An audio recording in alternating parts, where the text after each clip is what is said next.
All right, welcome to the Berea Podcast. This is Troy doing a solo show. I'm in the studio, and I have Jereme Zimmerman with me. Jereme, are you there? Nope. Yes. Yes.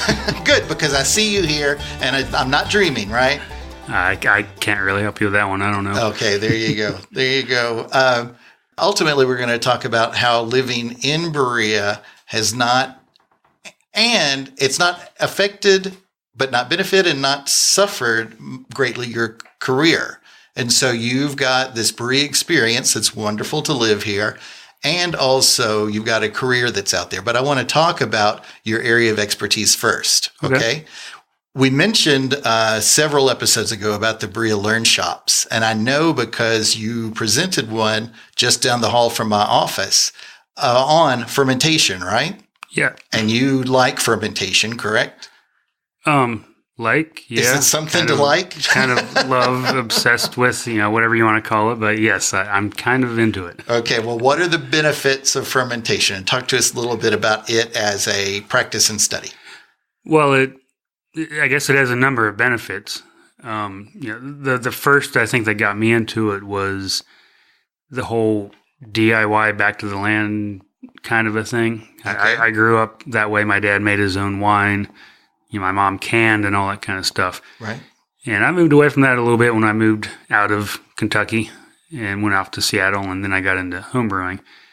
But, over time, brewing beer was cool, but then I got into things like making sauerkraut and making mead, which is actually kind of a honey wine. And so, the whole idea of just taking some raw ingredients and transforming them into something, honestly, that feels and tastes kind of magical. Oh, wow. Well, what's the definition of fermentation? What is it at the beginning of the process and the end? Well, it partially depends on the type of fermentation because there are a couple different things you can ferment. Okay. But Let's say rocks. Can you ferment rocks? No, but you can use rocks in your fermentation in a way. I will... Mind blown. We can talk about that in a little bit. Okay. I'm familiar. My family did pickles, took cucumbers and pickles. That's fermentation, right?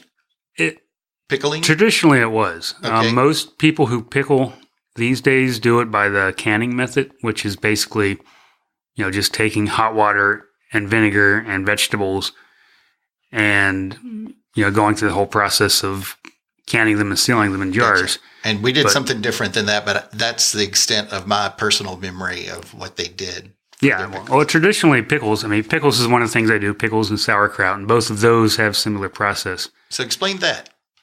Yeah. Sauerkraut. So you start with cabbage. Yeah. And it's a very similar process for pickles too. Okay. But what happens there is you take the raw vegetable and with sauerkraut, you just add some salt to it, and you kind of, after you've chopped cabbage up and sometimes other ingredients with it, and you basically kind of pack them tight into a jar or a crock or something. Mm-hmm. And then what actually happens is the salt starts to break down the vegetable, but instead of just rotting like it would in the compost, the salt kind of gives an opportunity for good microbes that you actually want as part of your body that will actually make it taste good. Right. Basically transform it. It'll soften the vegetable. It eventually gets this kind of funky kind of taste that, at first, if you never had it before, you're like, I don't know about this. But then after, you eat a little bit, your body just wants more of it. At least with most people. I've found very few people who, even my kids who are very picky eaters, often will have some sauerkraut or pickles. Right. And say, I want more. Which doesn't happen often with vegetables. Now, Della is not here to say it, but she reads all kinds of articles about eating fermented food is good for you. Yes. Right? So what definitely, is that? Well, the essence of it is, the key word is probiotics, right, which is beneficial bacteria. And, humankind has been fermenting foods for pretty much its entire existence before we had things like refrigeration. That was one of the main preservatives.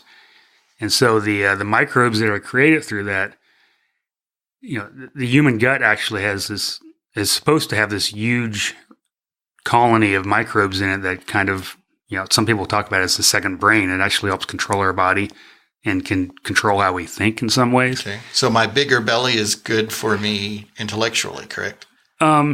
Well, I don't know if that's quite it, but if your bigger belly has lots of probiotics in it. Okay, good. But yeah, those tiny little microscopic creatures are actually very important to our existence.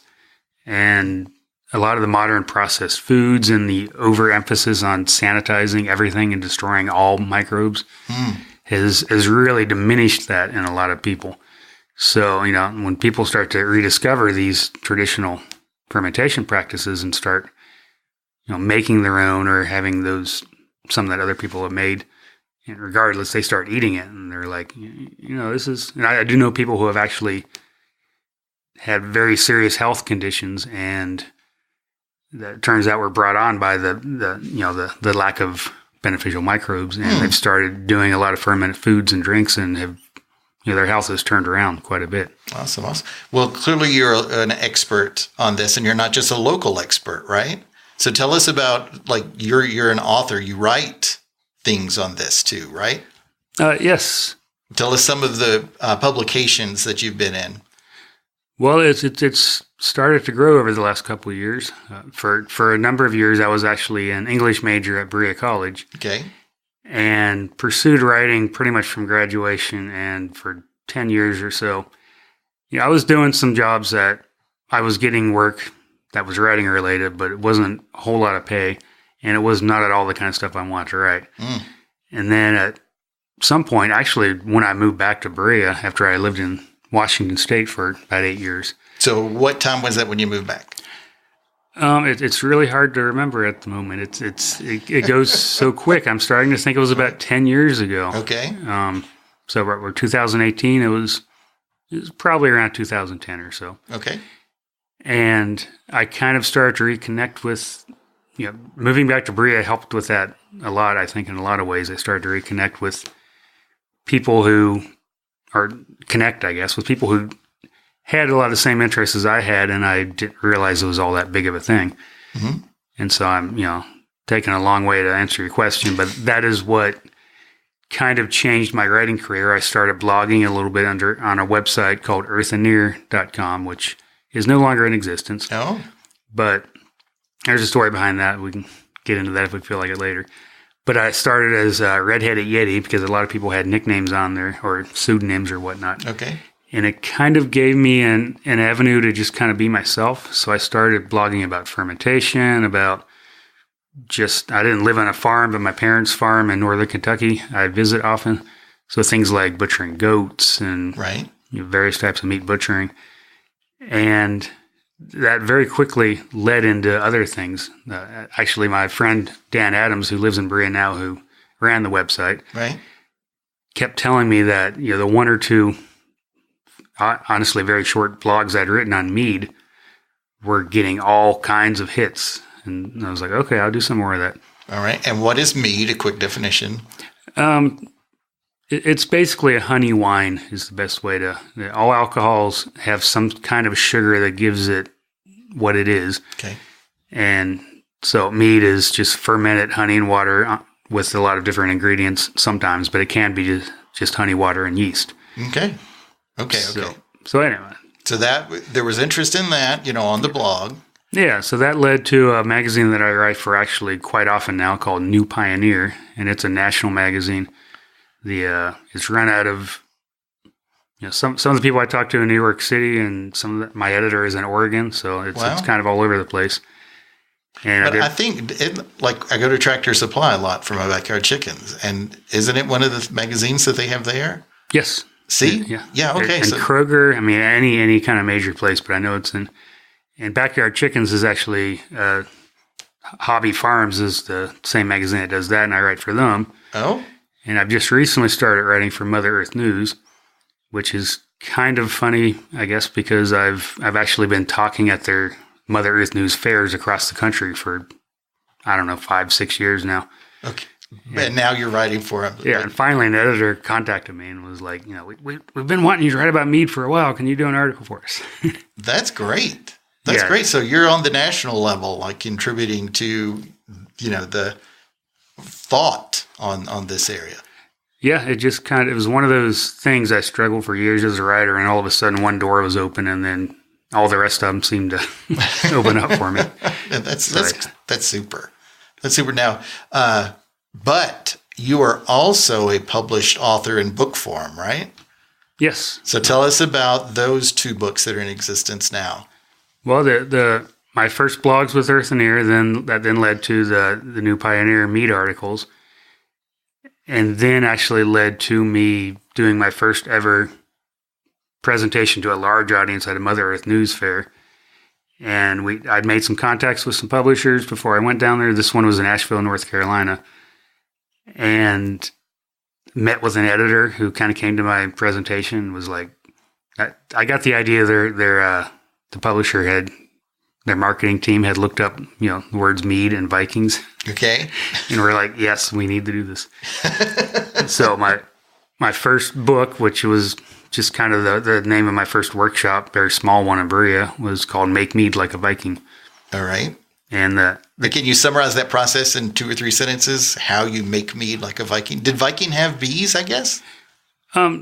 Yes, they did. I mean, honestly, the name kind of came up, and then I had to kind of backtrack and be like, oh yeah, how did they do it? Okay. But yes, I mean, mead shows up a lot in Norse mythology. The Norse are the kind of the Vikings. Right. Thor in the Marvel movies talks about mead. Yes. And a lot of other kind of older medieval texts. And so I'm also a history buff and into mythology. In between that and, wanting to actually make mead myself, I started to think back on, how people did any kind of brewing or fermentation before modern times. And nowadays where most things you read about it are, there's all kinds of chemicals for sanitization and all these, you look at a home brewing catalog and you look at the prices and all the equipment and you're like, ugh. Oh. So a lot of it's become very techy, which is, I'm into that too. Mm-hmm.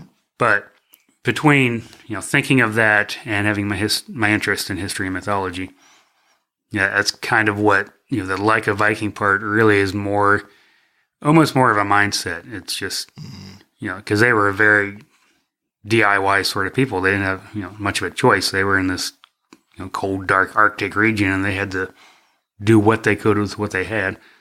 So, they kept, depending on what area they were in, this is mostly Scandinavia, they kept bees, but they also traveled and, let's say, borrowed stuff from other cultures, but also kind of integrated with them. And, in some places they actually settled.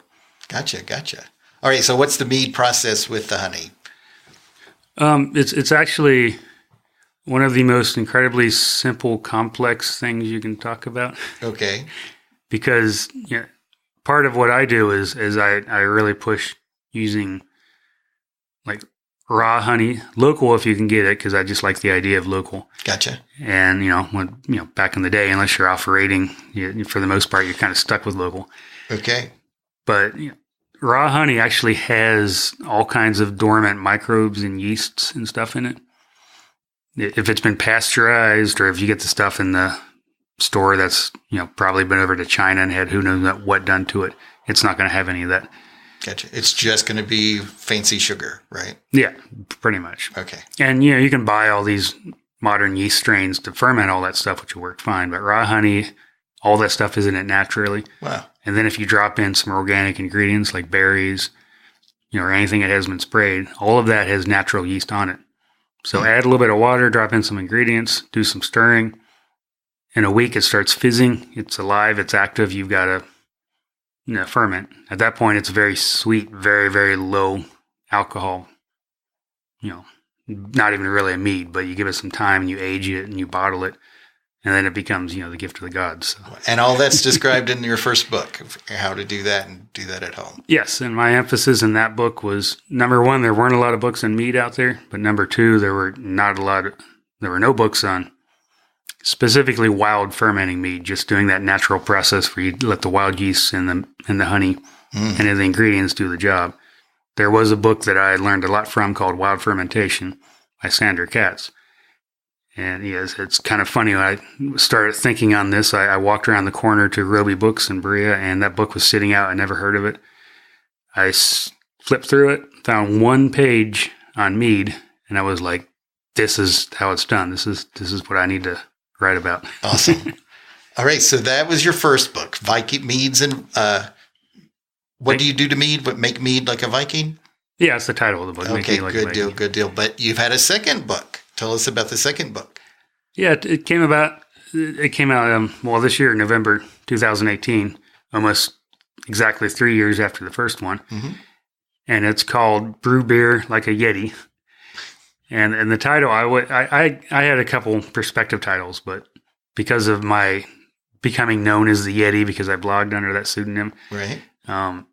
This one went well beyond Vikings, so we couldn't do the Viking thing. There are definitely some Scandinavian type beers in it. There's some storytelling, some of it from Scandinavia, some of it elsewhere. Gotcha. So basically what happened in reading and researching the first book, I really had to dig through a lot of historical stuff to find stuff on mead. And in that process, I found all this great stuff on beer history that just didn't really fit in that book. So essentially, Brew Beer Like a Yeti is just a continuation of Make Mead Like a Viking. Of using fermentation to process it to make alcohol? Well, to make this one's specifically on beer. So, beer gets its sugars from malted grains. So you grow grain, there's a whole process behind it, but like barley and wheat and stuff like that. But you basically, you take it, you harvest it, and then essentially what you do is you take the seeds, really, and you start germinating them, which is the malting process, kind of putting them in a moist condition. All right. And then once the endosperm kind of builds up, then you subject it to heat, and you stop the process of germination. And there's definitely a little more of a process to it than making mead. It sounds like already you've lost me. Okay, so germination, gotcha. But I'm gonna try mead. But you've got this second book. Actually, you had a signing at Roby Books of that book a couple of weeks ago. Wasn't that in 1st of October, or was it the end of September? Yeah, end of September, I think, is a little closer to that. Gotcha. So I have an autographed book from that. That's exciting. Yeah, I heard somebody stop by who couldn't make it, and then they were like, "Oh, it's Troy." I was like, "Okay." Good. So we've got. I'm going to enjoy some of that. But you've done these. You've published these 2 books. You speak. Traveling to all these different places. You've been in the big magazines that you can get at Kroger's and Farmer Supply while living here at Berea, right? Yeah. Tell me about what it's like living in a small town, but having these like national connections. And, has it impeded? Do you find that the benefits of living here in Berea in a small town are worth any sacrifices there are? Are they worth it? Yeah. Are they worth it? Yeah. Basically, thanks for joining us. So, yes, because I grew up on a farm, homeschooled, and, was very used to just the not being around a whole lot of people except once in a while kind of thing. Mm. And then after I graduated from Berea, I wanted something different, and I moved to Seattle, which was great. But, after a while, the big city thing was like, this is cool, but I think I've had enough. All right. But I didn't really want to go back to where I grew up, which was, I can't even say small town. It was just on a rural route. Mm. And I still have friends there I go visit sometimes, but it wasn't for me. So Berea just called me back through various, for various random reasons. I'm not entirely going to go through all of that here. Sure.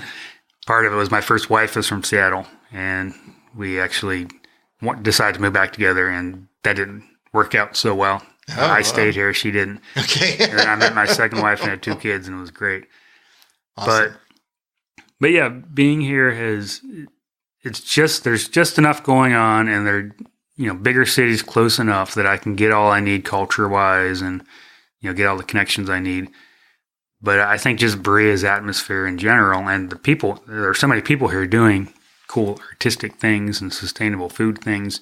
It's actually been a great asset being here. I think it's one of I almost think my career might not have happened the way it is right now if I had not been in Berea. Oh, wow. Super, super. This is the Bria podcast. You've told me, though, that you've been on some other podcasts recently. Drop some of those names in here.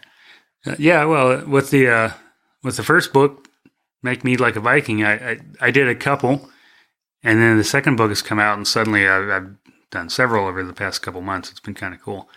But the very first one ever that I've been on, and the guy who runs it has become a good friend of mine. It's called the Permaculture Podcast. Okay. And Scott Mann is the guy who does it. And he loves Berea. He comes here, and I've done one with him in Berea where we recorded a podcast. Yeah. Yeah. I've done one. He's done a few others like this where it was a round table. So in the Clear Creek area, just people like Susanna Lane of Salamander Springs Farm, and several other people. You're just in the Berea area doing the sustainable living permaculture thing. So, that one's been a lot of fun. I've become good friends with him over the years because of that. And yeah, and it's nice it has a Berea connection. Sure. He's actually based out of Pennsylvania, but he comes through here when he can. Wow. Good deal. So that's one podcast.